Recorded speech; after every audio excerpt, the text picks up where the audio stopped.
evening, everyone, and welcome to another edition of Let's Talk About It. This is Susan Johnson, and I'm here with my co-host, Dennis O'Brien, and our very special guest, who we're very fortunate to have return to our show, Jamie Eves, the former director of the Windham Textile and History Museum, professor of history at 2 universities, and also writing wonderful history analyses of different parts of Windham. Welcome to the show, Jamie. Well, thank you for having me. It's great to have you, and I'm sure you're going to provide us with some great information about some of the new research that you've done or recent research. But first, we have some things to talk about, right, Dennis? Yeah, we got a message a week ago from Lion Supreme. I would say she's not running the Lions, but she's very active. That's Debbie Stoloff. Mm-hmm. She is real busy with the Lions and doing all kinds of good works, along with lots of other people, including, Kit Eves, Jamie's wife, who's whenever she's involved in anything, she's going to work hard, and they're collecting all kinds of things for household goods, money, and whatever they can get to send to Kentucky, people who were affected by the tornadoes. And I guess they're getting together tomorrow, Jamie, at the, was it the Elks Club? Well, that's the email that I got. Said, I was just told, show up at the Elks Club at 8:30 to help pack a truck. So, I'll be there to do that. But they're not looking for food, I guess, and stuff like that. These are household items because these are people whose homes were destroyed by the tornadoes and they have nothing left. And FEMA is providing them with, food and other necessities. But these are just things that, you need to have as part of a household that might not be there. So Lions clubs from all over the country are taking things down. And the Lions from eastern Connecticut, 2 people are going to be driving a truck down and full of stuff to Kentucky. They're driving it themselves. It's going to take 2 days to get there, and then it'll be delivered to the folks who need it. Well, that's a wonderful thing, and that's why Dennis and I are both members of the Lions Club, and we'll bring some things over there for you to distribute as well tomorrow sometime. But thank you so much for your work on that, and thanks to Kit and all the people who are members of the Lions Club for reaching out and thinking of people who are in need at a very amazingly difficult time, just really horrifying. And I just can't imagine being in a tornado and then losing everything like that, although, we have had some things that are close to that, like the fire in our daughter's house, but it is a devastating thing, and to recover from something like that, it takes time. I remember when I was in the Army, I was stationed in Missouri for a while at Fort Leonard Wood, and along every pathway on the post was a kind of a ditch dug that you could jump into if a tornado came through. Yeah. And that's, you don't see that up here in New England. No, so it's a particular type of danger that they face in that area, and Kentucky is certainly, proven to be part of it. Well, when I was in Missouri with Representative Michelle Cook, we were going to walk to the mall, and all of a sudden it looked kind of cloudy and dark, and I said to her, well, you're from around here. I said, what's it like to be in a tornado? Because we got about a mile's walk, which wasn't that far, but nevertheless, if a tornado comes along. And she says, the rain goes sideways, it looks kind of green, everything's dark, and then, the tornado appears. So we're in the mall, and all of a sudden, the rain starts to come down in a sideways motion. And I was just awfully glad to be in the mall at the time and having a place to hide in case we needed to. So it was... Well, I guess these Kentucky tornadoes were so severe it tore roofs off and destroyed big buildings, let alone homes, and it was a horrible disaster. Oh, and, I give a lot of credit to the local Lions and the area Lions and the Lions all over the place for thinking of these folks and trying to help out. And I guess they're looking for any kind of a household goods, towels, toilet paper, sheets. Yeah, those are the things that I remember seeing on the list. All kinds of things like that, and I can't bring to mind too many other things like that because I'm not thinking about that. I'm thinking about Black History Month. It's Black History Month, and we have somebody here in Jamie Eves who has he has studied all kinds of history, in this area, and he writes about, as he puts it, I think he writes about regular people.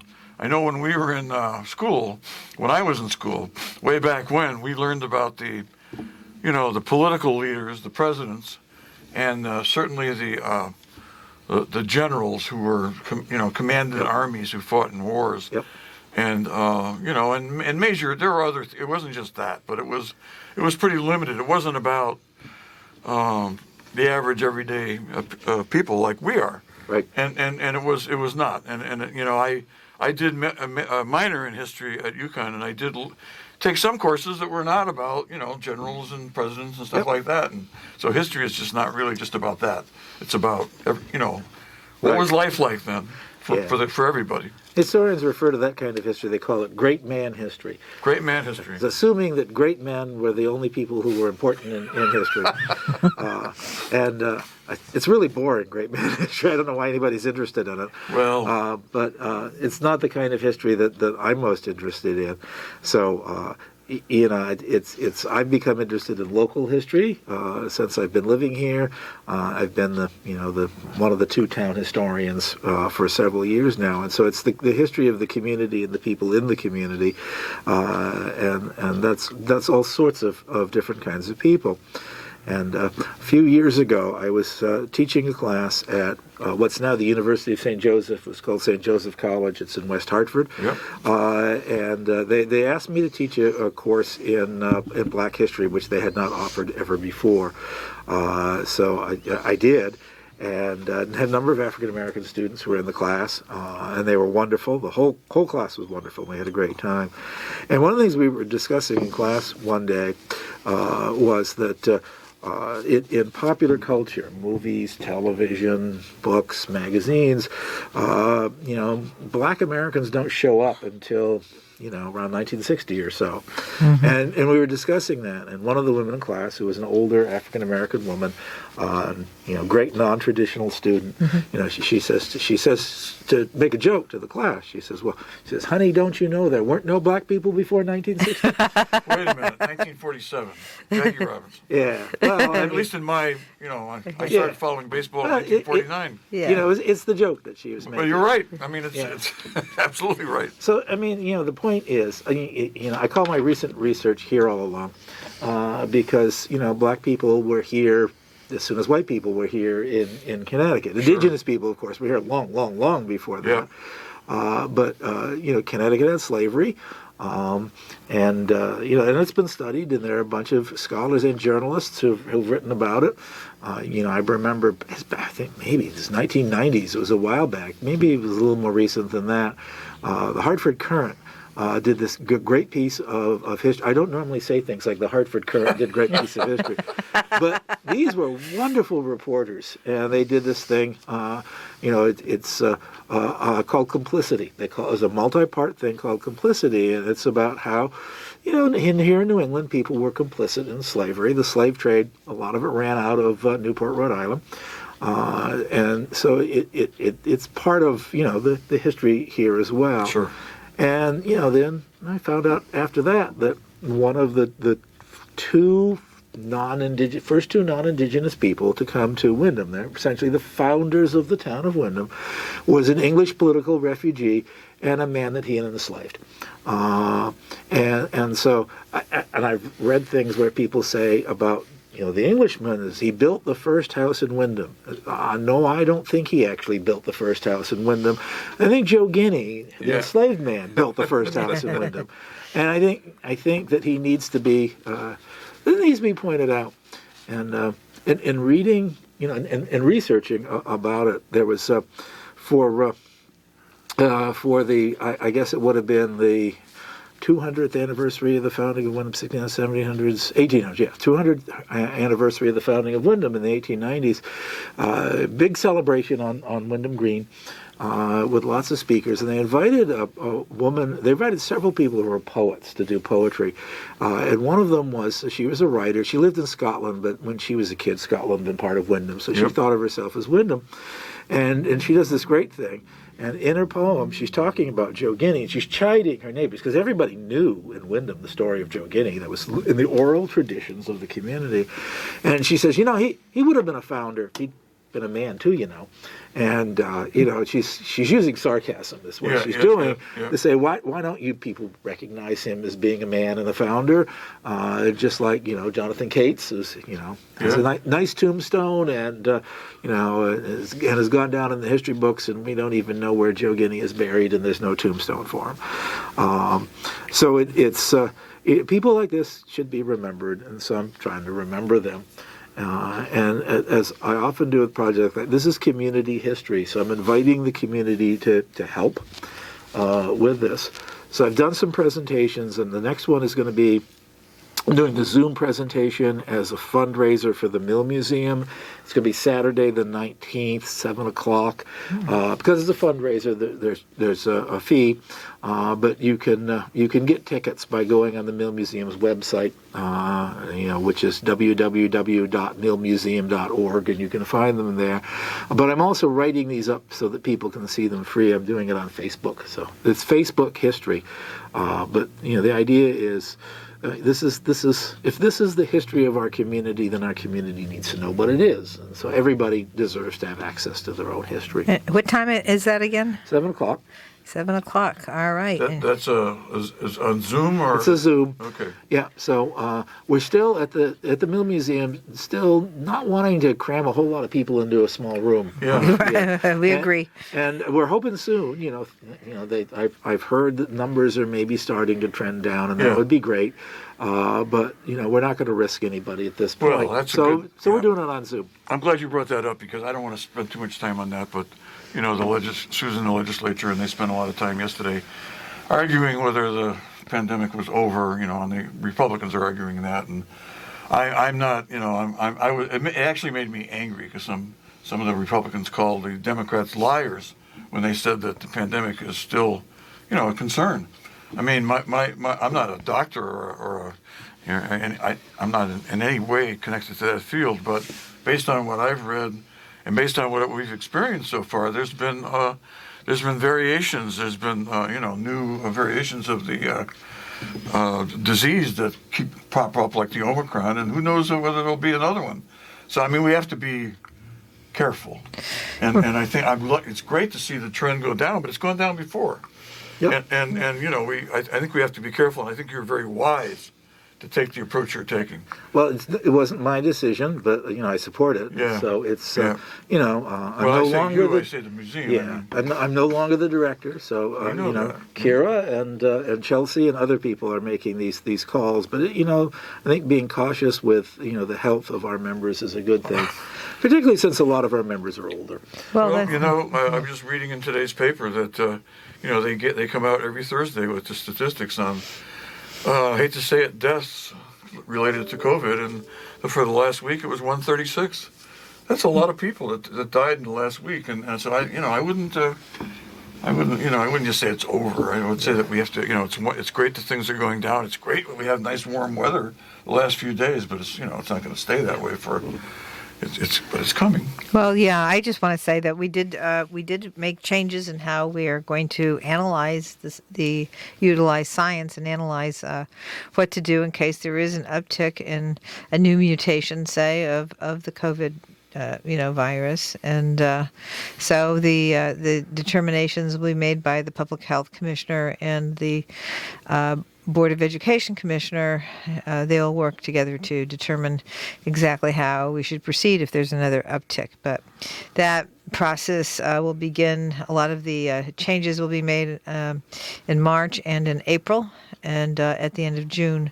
So there are different parts of the order that will no longer be in effect, but the capacity to address an uptick in the virus or a new mutation being spread will be something that they'll be analyzing and providing us with data on, and some standards that they'll be using to make the decisions about what to do in case something like that happens. We already have in some of the hospitals, even now, the National Guard coming in to help out. So we're still in that situation. Nobody's making this up. It's just the way it is. And so we have to try and be careful, and the job of the government is to protect the health of the people. So that's what we're doing. Okay, so you're having this event As we on digress February 19th, and I'm very, very glad you're doing that. That's fantastic. I think that's something that we want to continue to promote on the air. We're doing a special Black History show on Wednesday on television with some Dwight Blackman from Eastern Connecticut State University is going to be with us, Super. along with somebody else designated by the local NAACP, and Yep. we will promote this event you're doing again and again, because it's a great opportunity for folks to learn about our local history. Thank you. I saw the Thank you. discussion on Facebook about the TV show that you're going to be doing, and I think that's great. Okay, thank you. Well, one of the things I always say about the museum is it brings all ethnic backgrounds and races together in this town, because we learn about what our common ancestors are and what people were doing here, and how we all connected regionally and in the state of Connecticut. So it really helps bring people together. Well, that's kind of the idea behind it, and so Sure. we started several years ago at the museum doing the history of different among the diverse groups that have come here. So we did an exhibit on Polish history, and then we did Latinos in Willimantic, and then we did the Irish. All groups need to be talked about before we're done, so that everybody's history gets explored. And then when we do it in a public forum, then I just learn so much from people who participate in the whole thing. So for Walktober, I did a walking tour of the old Willimantic Cemetery to look at the graves. And mostly we focused on African Americans. We also were doing abolitionists. And two of the people came who were African American women, said, you left out our ancestor. Who's that?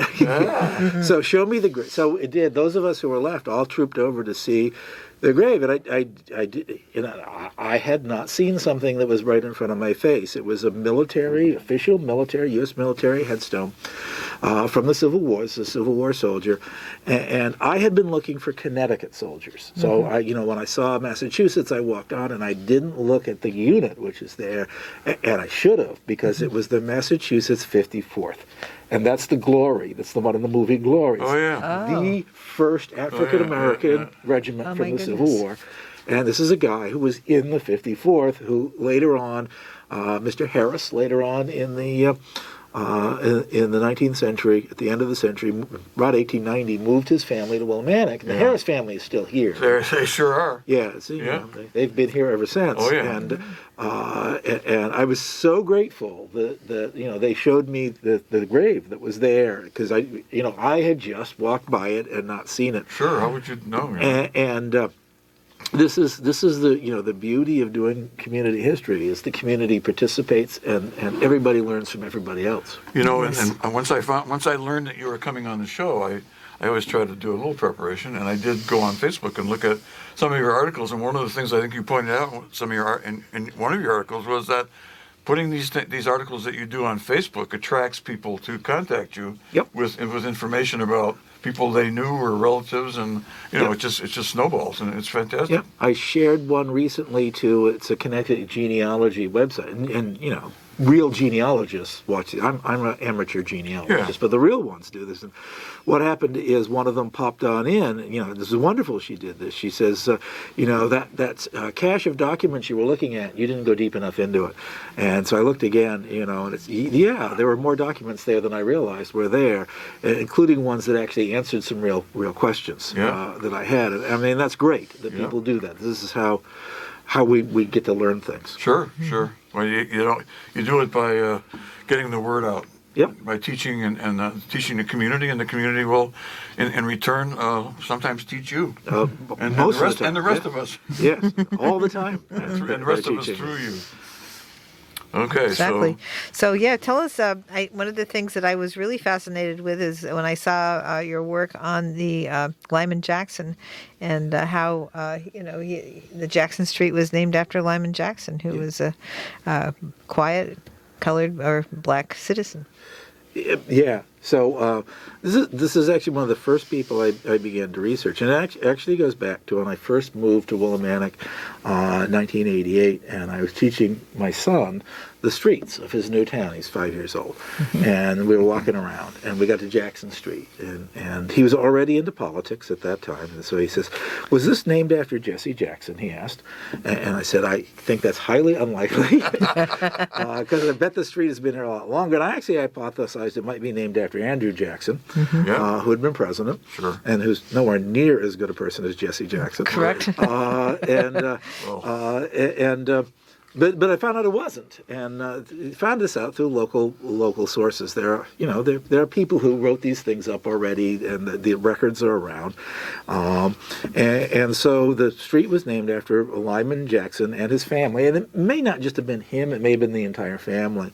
It was a common custom in the early 19th century. This is one of the earliest streets of Willimantic, so this is before the Civil War. It was going to be laid out. Yep. The Jackson family moved to Willimantic from Columbia in the 1830s, I think. You guys asked me on quick, and I didn't have time to look up my dates, so I'm going from memory here. Okay. Yeah. So I think it was 1830s, and then the family is here. They finally leave after the Civil War, but they're here in the middle years of the century. So they had a home. On the street. It was very common in those days to name streets for where they went. So, it would be, Stores Road is named because it went to stores and things like that. Yeah. So this was the road that went out past the Jackson's house is basically what it was, and that's how they got the name. But the person who in the 1890s wrote this up, his name was Lloyd Baldwin, and he had been a builder. He came as an apprentice to build one of the big granite mills, one of the ones on Bridge Street, and stayed. And he actually built a lot of the old houses in Willimantic. A great deal of. He introduced the mansard roof to Willimantic. So what's that? It's the roof that sort of looks flat on top. It's actually not quite flat, and then it comes down the sides, and it sort of goes steep down along the sides. Yes. So think of the house that's just on the other side of the garden on the bridge, the old William C. Gilson house. That's my friend Gary's house. Gary's house, yeah. Gary and I coached softball together. Yeah, so that's a mansard roof. Yep. That's what I was just thinking of that when you said that. So in his old age, his family is dead. He's living in a hotel. He wrote up a thing called Willimantic before 1850, and he because he was a builder, he went house by house. Who lived in that house and what did they do? Oh wow! And it is a fascinating thing. So he gets to this house and he talks about the Jackson family, and that's the first clue I got. And then I found some other, old time late 19th century local historians that talked about it as well. So it's possible to do research on people like this. When COVID came, I couldn't go to any archives to do research. They're all closed. Right. So I can't go to libraries, I can't go to museums, I can't go to the Connecticut Historical Society or the State Library or anything like that. So I'm looking for online sources, so I bit the bullet and bought a year's subscription to Ancestry.com. Oh, cool. And, not everything on Ancestry.com is accurate, but they have digital copies of documents, and that's what I was looking for. Right. So, I found out about this family. It's an interesting family. That on one side of the family goes maybe back to Revolutionary War soldier. They're around for a long time, and apparently they were fairly well liked. They were tenants; they didn't own their house, and their house may be there today. The building, there's a building that some people think was his house. That's still their house. Is still there. I saw the map that you put on the Facebook with the showed the house. It was a big plot of land it was on. Yep. Because there was nothing close to it. Right. And it was farther up what is now Jackson Street. Yep. And it's understandable. They would have named it Jackson Street because it was on the way. Yeah, it's where you go around the bend. Right, and it's on the side of the hill as it leads up to the west. Right. then maybe that house is still there. Well, we once lived in a house on Bellevue Street, which was built in last year of the Civil War, 1865. Yep. And I looked into it a little bit, and Susan looked into it a little bit, and at one time it was the only house in the area. Yep. And there wasn't, because hey, everybody was farming back then. Yeah. And they had a lot of land, and, Yep. and it was it's just amazing how, I mean, what do you know? You must know around 1850 or so what the population of the town was, the city. Not in my head. I don't. Okay, but I bet you could find out. I can look it up. I bet it was pretty low. Yes. Yeah, before the industrial. Yeah, it was, it was confined mostly to this side of the river, and That reminds me of the great work that you did on, the when we had the mills and the transition from the mills to our current economy. But this is Susan Johnson. I'm here with my co-host Dennis O'Brien, our very special guest, historian Jamie Eves. And we have a break to go to, but we will be right back with some more very incredibly interesting information that Jamie has about our community. So stay tuned. Brian back again on Let's Talk About It, and Matt Rupar, our wonderful producer, is here, and he's guiding us. He's guiding us through the whole thing. We've got Jamie Eves, who has been a guest on this show many times, not much recently. Great to have you back. Great to have you back and talking about Black history. Fantastic. Among all the other historical stuff you do, and we're gonna go on with that now. I just want to remind everybody that we talked a little bit in the first half of the show about a special event you have coming up in February about Black history. So I'm doing for Black History Month is a fundraiser for the museum on Saturday. I think it's the 19th, 7:00. And it'll be a Zoom presentation. So it's because it's a fundraiser for the museum. There's a fee for it, but you can reserve your spot by going on to the Mill Museum's website, www.millmuseum.org, and get a link, and you can come to that. But if people do miss it, a lot of the information will be presented in other formats, free of charge, Facebook and on the Mill Museum's website. It'll be written form. You'll get more pictures if you come to the Zoom meeting, and we'll maybe have conversation, because I'm really hoping that people will come and tell their stories, and it'll be more of a dialogue, is what I'm hoping it'll turn out to be. Well, it's a wonderful idea to do this by Zoom. I have really grown to appreciate Zoom a lot. Some people have Zoom fatigue, but not me. I do like it, and I'm going to sign up for it, and I'd like to make a contribution to the good work that the museum does, because it really does bring us together as one community. And I just can't thank the people at the museum enough for the great work that they've done. And Jamie, all your leadership, and now we have a wonderful new leader who's doing a really good hard work there. And so everybody has been pitching in and doing great work to keep us all together and have us really understand who we are. I think starting from day one, the history of the museum, speaking of history, is quite interesting. Yeah. And it's at times it's been a real struggle. And I think things are, I think they're doing pretty well over there now.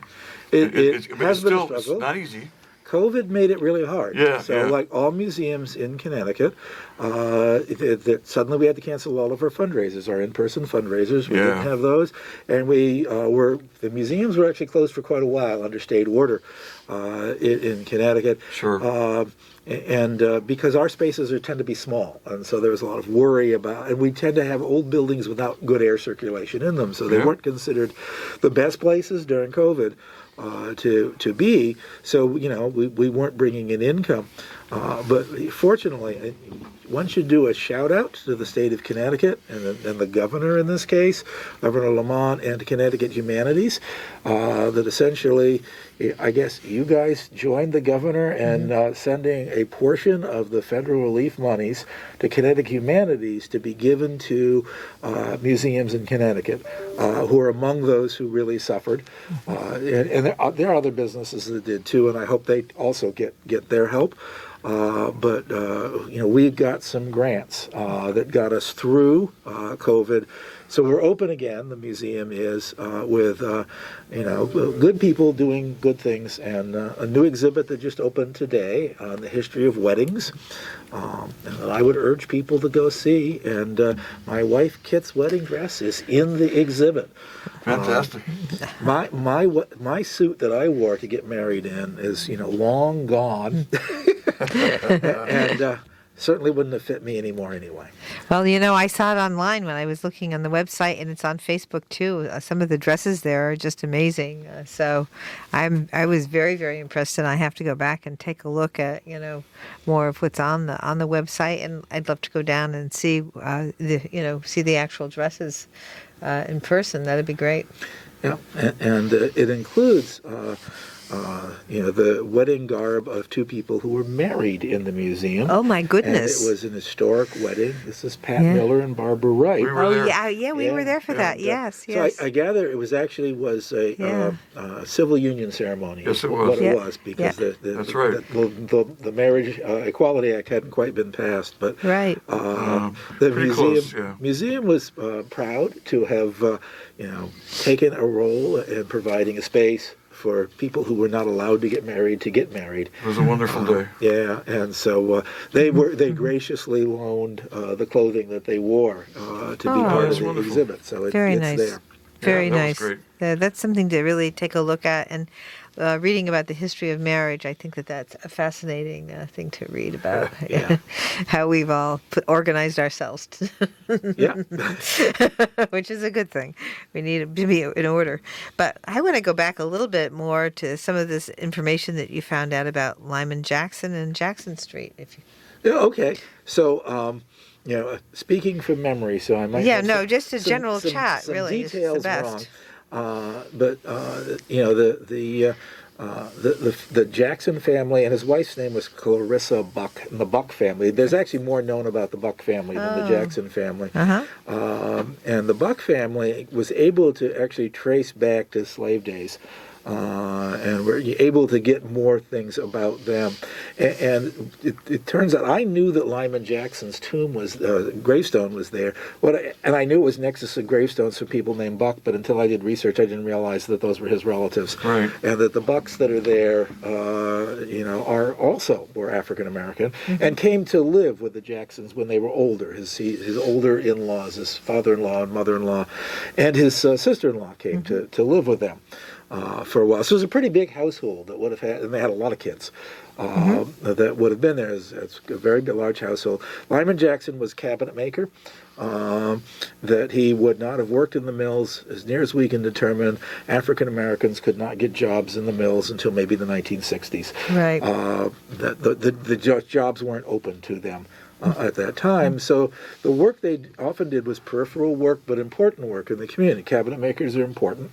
His wife, Clarissa, at least at one point was a barber, because in one of the censuses she lists her occupation as barber.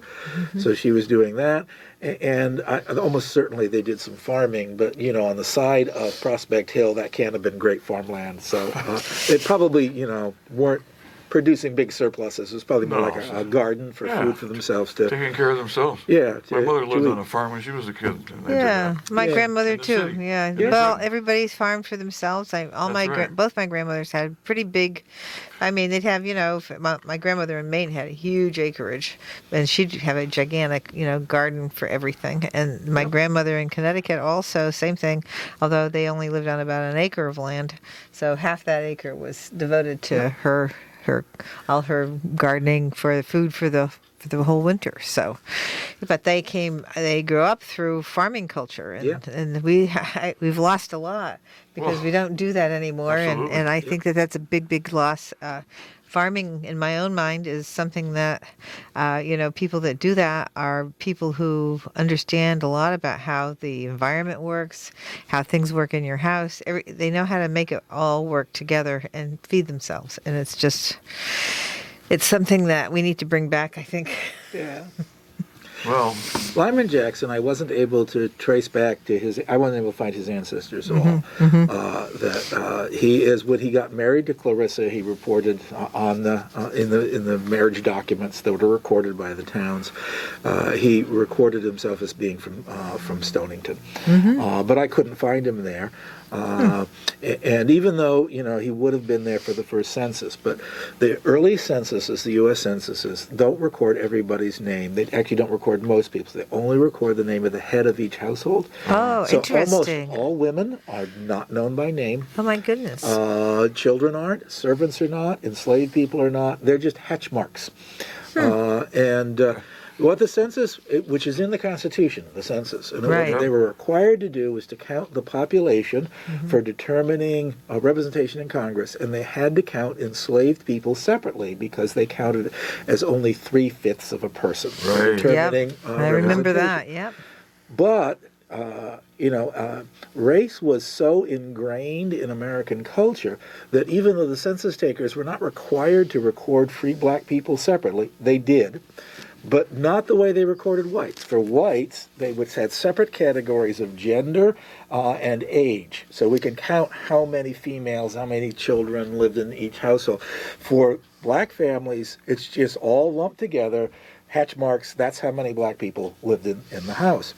So Lyman Jackson probably lived with somebody else, but he wasn't the head of a household, so I can't find his name, and I don't know Right. who he would have lived with.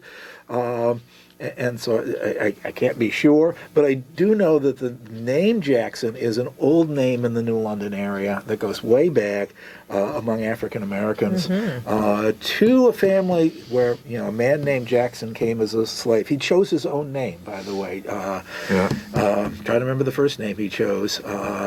Might have been John or James or something like that, but he picked the name himself.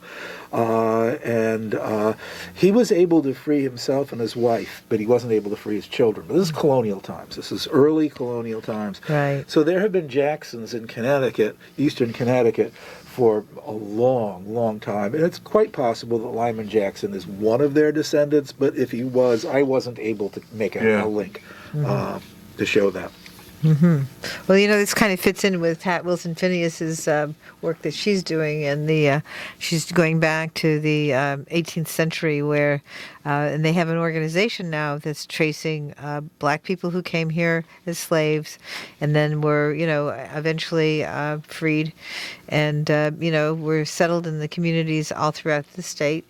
And her family was from Guilford. Yeah.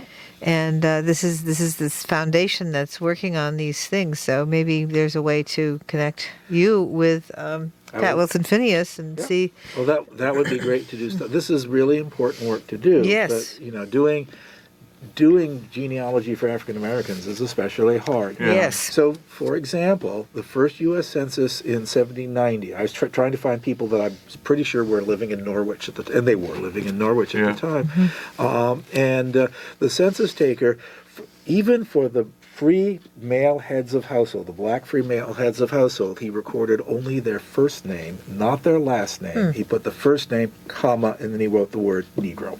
That's it. No last names. So it is so hard to do because of the attitudes that white people had against black people. That's like they're not really people like us, so Right. we're not going to count them the way we would do. You find it in a lot of the marriage records, the birth records, a notation as to race. It's not required to do any of that. The U.S. Census doesn't require it, but it still does and always has recorded race. With usually the letter B for black, the letter M for mulatto, meaning people of mixed race. Yeah. They did all of that. Even if it's not required, they did because they just couldn't imagine not doing it. Yeah. And that's the history of the way Well, records that's the way it were was. kept. So Yeah. that's history. Yes. And it is what it is. It was what it is, and it is what it was. When we think about the fact that the census was required so that we would be able to determine how many people could vote, in a in an election, and divide up our congressional districts, That to me is pretty amazing in terms of a thought process for creating the states and the union. Yeah, it actually was not to determine how many people could vote. It's how many people would be represented. Right. So the Constitution, as you know, Yes. says that everyone counts. Right. It's not just citizens, Yeah. it's everyone. You Yeah. count, and then that's the total population, and you determine how many. You have to know where they live, so you can also do the boundaries. But, in those early elections, well over half the population was not allowed to vote. If you Right. did not have that constitutional provision, you might not have a lot of these records. Yep.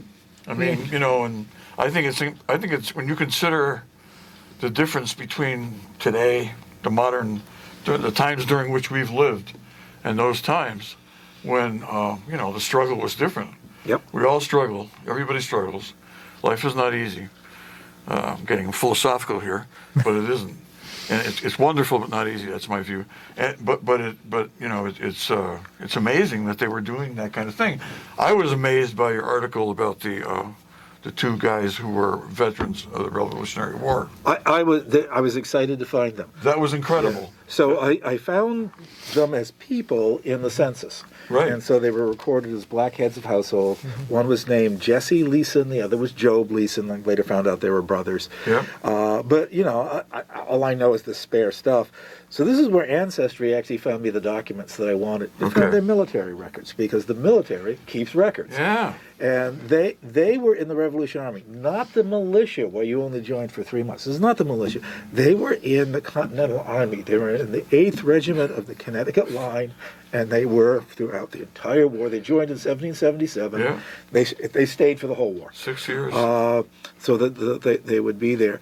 And what I know from other sources is that Connecticut, Massachusetts, Rhode Island, and maybe New Hampshire, I'm not sure, actually, because they were running short of soldiers during the Revolution, they actually said any enslaved man who joins the Continental Army and makes it all the way through the war will be free at the end of the war. So my guess is these might have been enslaved men before the war. I can't prove it, but I've got there's some evidence that they might have been like that. Or sometimes what happened is if a white man didn't want to go, he sent his slave in his place, and that happened. And so the son of Eliphalet Dyer didn't want to fight in the war, and so one of Eliphalet Dyer's slaves, Jube Dyer, was promised his freedom if he would serve in his place, and the promise was kept. He became free, but there were these men. George Washington did not like them being there. Right. I mean, he was a slave owner in Virginia. He thought it was really a bad precedent to be freeing slaves. But the need was there, and the New England states said, we need people, to serve, and we're not getting enough, so we're sending them. And Washington himself realized as his army evaporated from the defeat in New York. It's like, okay, I give up. I need these guys. So they're there. So these in the war, they were at Valley Forge, and those other awful winters. They were part of all of that. They were illiterate themselves, so I don't have any records from them, but I know where their unit was. So I know what their experiences would have been. I know what battles they would have been. And most of the time what they were doing was they were defending the area north of New York City, their unit, and playing a major role. 1777, their unit helped prevent British troops in New York from going north to link up with Gentleman Johnny Burgoyne coming down south from Canada. If those two had linked up, that would have probably been the end of the Revolution. As it was, the Americans were able to defeat Burgoyne in the Battle of Saratoga, and the soldiers who were preventing that from happening were playing a major, major role. So these guys would have spent most of their time in New York and New Jersey and Pennsylvania. That's where they would have spent most of their time during the war. And then we'll come back and end up living, lives of poverty in Windham. They would be very impoverished. Do you know, are there any graves of these guys? No, there are not. And as near as I can tell, there are very few graves of African Americans from the colonial or even the late 18th century. You're going back pretty far here. Yeah, there is, however, an empty spot in the old part of the Windham Cemetery. Mike Westerfield showed it to me. He called it to my attention, and his belief, and I think he's right, is it's got to have people buried in it. Otherwise, there wouldn't be this just empty spot in the middle of the old part of the cemetery. Right. So the guess is that's where people without money were buried, which Yeah. would have been enslaved people, but also would have been free black people. So that's my guess as to where they are. Okay. Wow, this has been a wonderful show, and we're winding down to our last few seconds. Just tell us again about your event that's going on February 19th with the Mill Museum and the things that you're going to be talking about, and that it's a Zoom meeting. It's a Zoom presentation on African Americans in Windham history. It's work in progress in what I've found so far, and I'm inviting people to come and tell me what they know and share information. It is a fundraiser for the Mill Museum, so there's a fee being charged. And I'm willing to do this for other organizations as well, if they want to do fundraisers. Well, That's Jamie, wonderful. you've given us a really great preview of that event today, and thank you so much for coming on the show, talking about Black history. Fascinating. I don't think I can recall a show that's gone by so fast. It was so interesting. I mean, it just really went by fast. And we'll be back next week with another great show. It's Dennis O'Brien, Susan Johnson, and Jamie Eves, former director of the Windham Thread Museum. Thank you so much, Jamie. Thank you for having me. We'll be Have a back great- next week with another great show. Thanks. Attorney General William Tong. Okay.